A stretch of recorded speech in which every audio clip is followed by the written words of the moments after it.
दुष्यंत कुमार की गजलें गाने वाले एक फकीर आदमी थे, प्रोफेसर थे। सर को मालूम है, कदम साहब को, जिनका जीवन का आखिरी प्रोग्राम जो यही इसमें हुआ था जेएनएससी में। सूरमणि दत्ता चौगुले, सूरमणि दत्ता चौगुले आधा प्रोग्राम बांसुरी का करते थे, जो पंडित रघुनाथ सेठ के शागिर्द रहे, तो आधा प्रोग्राम उनका बांसुरी का रहता था और आधा प्रोग्राम जो है वो गजलों का करते थे, और वो सारी गजलें दुष्यंत कुमार की होती थी। तो ये 30 साल पहले उन्होंने हमारे दिमाग में डाल दिया दुष्यंत, और वो कोई निकलने का नाम नहीं ले रहा। अब तो शायद इम्पॉसिबल है। तो उस समय एक इच्छा व्यक्त की थी मैंने कि मैं दुष्यंत साहब की ये गजलें उनके आप्तजनों को, परिवार जनों को मैं सुनाऊं। तो खास तौर पे आलोक जी, मैं राजेश्वरी देवी को ये सुनाना चाहता था, लेकिन वो मेरी किस्मत में नहीं था। लेकिन आप आए, आप सुन रहे, ममता जी आए, मैं समझता हूँ बात वहां तक दूर तलक पहुंच गई। Thank you. तो मैं राय साहब से कह रहा था, ये मैं बात आगे कहने वाला हूं। दुष्यंत साहब की गजलों की या उनके नज्म शायरी की एक विशेषता बहुत रही है। आज सुबह से वो बात नहीं आई सामने।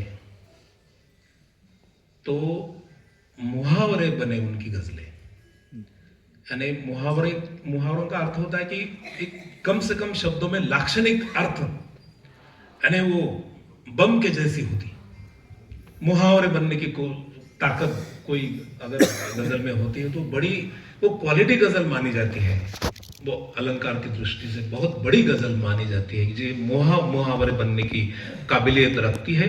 जैसे कबीरा खड़ा बाजार में लिए लुकाटी हाथ, जो घर बारे अपना चलो हमारे साथ, ऐसी चिड़िया सुन गई। और कबीरा कुआं एक है पानी भरे अनेक, इस तरह के मुहावरे। तो दुष्यंत कुमार की गजलों ने भी मुहावरों का जो स्थान है प्राप्त कर लिया। सिर्फ हंगामा खड़ा करना मेरा मकसद नहीं। अभी जो मैंने कही वो गजल, कौन कहता है आकाश में सुराग नहीं होता, कि एक पत्थर तो तबीयत से उछाल हो यारो। मैं ये इसलिए बात कर रहा हूं बिकॉज आई एम म्यूजिशियन। ये मुहावरे, कोई भी गजल की या कोई शायरी के मुहावरे कब बनते हैं? जब वो ज्यादा म्यूजिकल होती, म्यूजिक का अंश उसमें बहुत ज्यादा जब होता है, तो वो तैरती संगीत के सुरों पर, उनकी लहरों पर तैरती और लोगों के जुबान में आती। शब्दों को अर्थ के साथ उन्होंने इतना प्योर किया, इतना प्योर किया, इतना प्योर किया कि मानो जो कचरा था बीच में का वो सब वो हटा दिया उन्होंने। 24 कैरेट सोना बन गई वो। और ये जो सोना बनने की जो प्रोसेस है, वो क्या है कि वो संगीत की सुरों की भट्टी है। देखो, अच्छा संगीत तभी बनता है जब शब्दों में काबिलियत होती है। ये बात ध्यान से सुनिए। अच्छा संगीत तब बनता है कि जब शब्दों में काबिलियत होती है। यानी हम लकड़ी का अगर उदाहरण दें तो वो सागवानी होनी चाहिए। अगर सागवानी लकड़ी है तो उसके ऊपर कोई बारीक बारीक उसके ऊपर नक्शी काम किया जा सकता है, और वो लकड़ी अगर नहीं है वैसी तो कोई नक्शी काम नहीं होगा। तो इसलिए अच्छी कविता कौन सी? तो जो सुरों के भट्टी में होके गुजरती है, निखार होके आती है। एक उदाहरण मैं बताऊंगा कि अगर हमारे कपड़े जो है, जैसे ये कपड़ा मैंने अभी सिला है, नया ड्रेस, तो ये अच्छा सिला या नहीं सिला है तो कौन जानेगा? तो मैं तो बोलूंगा अच्छा है, आप भी बोलेंगे मेरे लिए हाँ अच्छा सिला है, बहुत अच्छा है। मैंने बेटे को पूछा, मेरे मिसेस को भी पूछा है कि हाँ अच्छा है, बोले ठीक है। लेकिन इसकी असली पहचानत होती है कि जो सोफर होता है, यानी प्रेस करने वाला, इस्त्री करने वाला, उसको पूछना चाहिए कि भाई कपड़े अच्छे सिलाए कि नहीं है। क्योंकि वो जो है इस्त्री वाला, वो बारीक से बारीक घड़ी को जानता है, तो वो बताता है कपड़ा अच्छा सिलाए कि नहीं। वैसा गीत अच्छा है कि नहीं, राय साहब, गीत अच्छा है कि नहीं कौन बताएगा? तो वो म्यूजिशियन से पूछना चाहिए। इसलिए हम हिम्मत से सच कहने की कोशिश करते हैं। ये जो थोड़ी बारीकी की बात है मैंने आपके सामने रखी। तो ये मुहावरे उसी कविता के बनते हैं जो बहुत ज्यादा संगीत में होती है। दूसरी एक उनकी गजलों की विशेषता रही है कि वो एवरलास्टिंग है। यानी एवरलास्टिंग का मतलब है, कुछ लोग बोलते हैं कि उस समय के सरकार के बारे में कहिए तहकीक साहब, उस समय के सरकार के बारे में। ऐसा नहीं होता है, उस समय के सरकार के बारे में नहीं है ये। तो फिर ये कहो कि भगवान महावीर ने तो अहिंसा बताई, तो उस लोगों के लिए अहिंसा तो आज भी मौजूद है, वो जरूरी है। और बुद्ध ने करुणा बताई तो ठीक है, हमारे लिए नहीं, उस समय 2500 साल पूर्व जो है उस समय के लोगों के लिए करुणा बताई है बुद्ध ने। ऐसा नहीं होगा। वो कालजयी इसे ही कहते हैं कि जो आज भी मौजूद है। अगर आज भी कुछ गड़बड़ होती है तो दुष्यंत बिल्कुल अपनी कलम लेके खड़ा है। कबीरा खड़ा बाजार में और दुष्यंत खड़ा बस रास्ते पर। ये तो आज है। ये तो समझ लीजिए कि दुष्यंत ने हमारे लिए वे बना दिया, रास्ता बना दिया कि भाई ले लो इसे। तुम तो डरते हो, लेकिन मेरा बोल के तो बोलो, तुम मत बोलो तुम्हारा है बोल के। दुष्यंत का है ये तो बोलो, दुष्यंत ने ऐसा किया है। ये न्यूटन की काबिलियत है, ध्यान में रखो। जैसे न्यूटन ने ग्रेविटेशनल फोर्स बताया या आइंस्टाइन ने E = mc² बताया, दुष्यंत ने भी अपनी गजलें जो है सूत्रों के तौर पे लिखी है। ये सूत्र जो है, ये तो सोशल साइंसेस की केपी सर, देखा मैडम, सोशल साइंसेस की ये सबसे बड़ी काबिलियत है, ये स्ट्रेंथ है आलोक जी। ये सुनिए, हम बोलते हैं कि साइंस के लोग ही बहुत ज्यादा साइंटिफिक होते हैं, गलत बोलते हैं। सोशल साइंस के लोग उससे ज्यादा साइंटिस्ट होते हैं। सूत्रों को समझना तो चाहिए।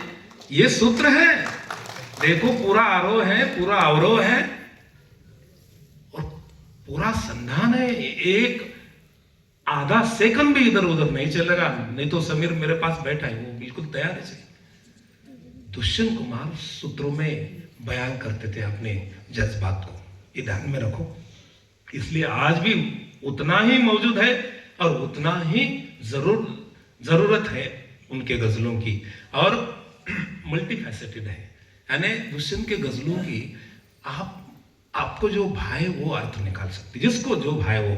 जैसे मैं शेर एक कहूंगा कि तू किसी रेल सी गुजरती है, मैं किसी पुल सा थरथराता हूं। ये तो फिल्म में भी गजल आई, लेकिन फिल्म वालों को इसका अर्थ नहीं समझ में आया। वेरी सॉरी टू से, ये वो अंदाज से दुष्यंत लिख ही नहीं सकते। दुष्यंत ने ये जो वर्णन किया है, ये तो महंगाई का वर्णन है। ये दत्ता चौगुले हमें बताते थे उस समय। उनकी मिसेज जो है हिंदी की प्रोफेसर थी, head of the department, Charu Datta Chougule बोल के, अभी पुणे में है। तो उन्होंने ये अर्थ कहा कि तू किसी रेल से गुजरती है, मैं किसी पुल सा थरथराता हूं। यानी महंगाई को कहा है कि तू क्या रफ्तार से चल रही है, और मैं कॉमन मैन पुल सा थरथराता हूं। मैं जिसे उड़ता बिछाता हूं वो गजल आपको सुनाता हूं। ये क्या ताकत है दुष्यंत के गजलों की, आप सुनिए। यानी दुष्यंत को ऐसा साधारण गजलकार मत कहो आप।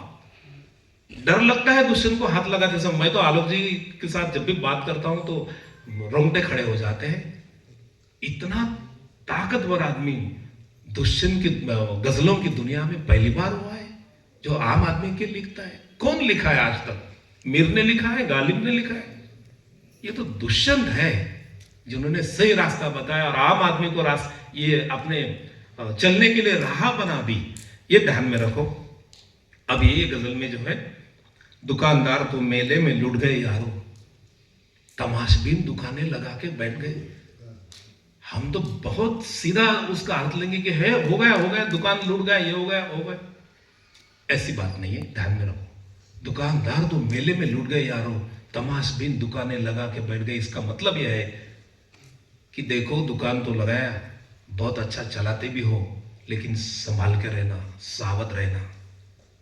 कभी भी दुकान खत्म हो सकता है और तमाशबीन दुकान का चार्ज ले सकते हैं। ध्यान में रखो। यानी नजर नजर में उतरना कमाल होता है, नफस नफस में बिखरना कमाल होता है।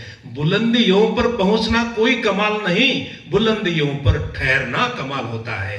दुकान संभालना कमाल होता है। ध्यान में रखो। यह है दुष्यंत कुमार। इस तरह अगर पकड़ते हैं तो दुष्यंत की शायरी बहुत असरदार होगी। और बहुत समाज के लिए उपयुक्त होगी। एक आगे गजल पेश कर रहे हैं। कहीं पे धूप की चादर बिछा के बैठ गए, कहीं पे शाम सिरहाने लगा के बैठ गए।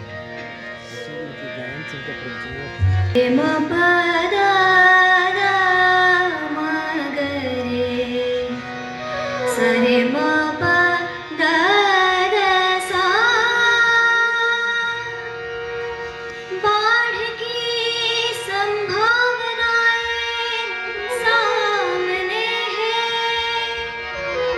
बाढ़ की बाढ़ की बाढ़ की बाढ़ की संभावनाएं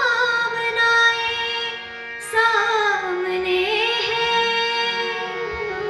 और नदियों के किनारे घर बने हैं। कहीं पे धूप की चादर बिछा के बैठ गए। कहीं पे धूप की चादर बिछा के बैठ गए। कहीं पे शाम,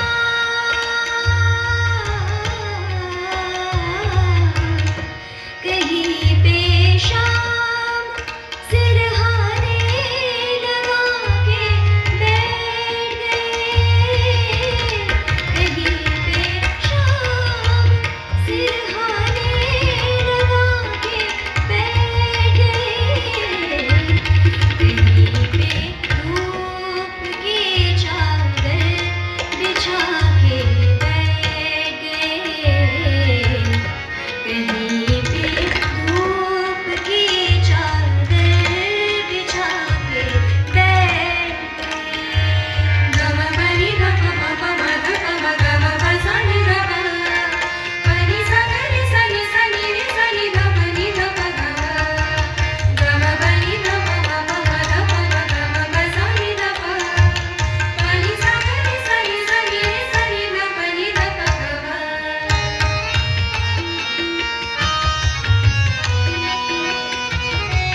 यहाँ बबूल के साए में आके बैठ गए, यहाँ बबूल के साए में आके बैठ गए।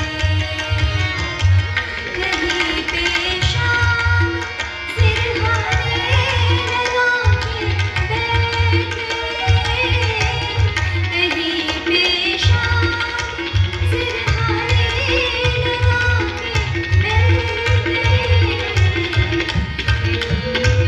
धूप की चादर बिछा के बैठ गए, कहीं पे धूप की चादर बिछा के बैठ गए।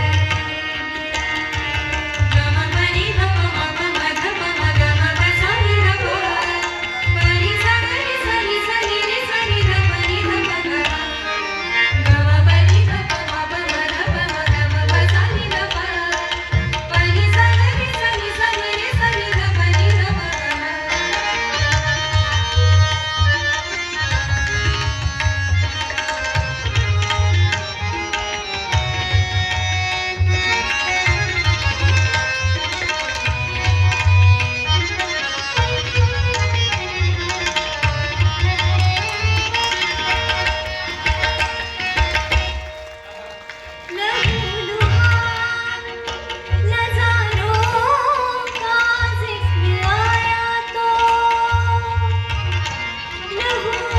लहूलुहान लहूलुहान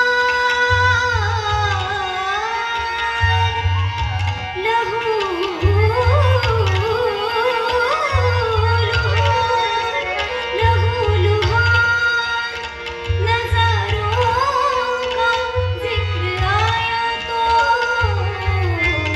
शरीफ लोग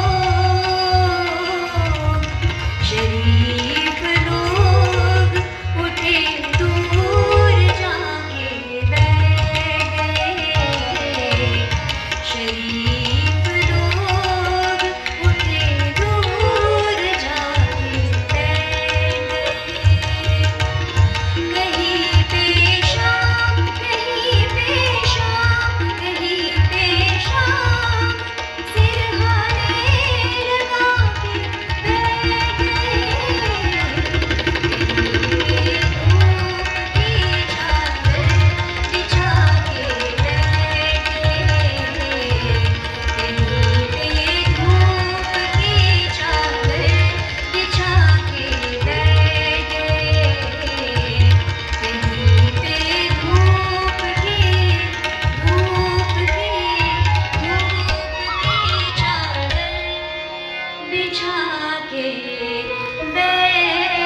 गए।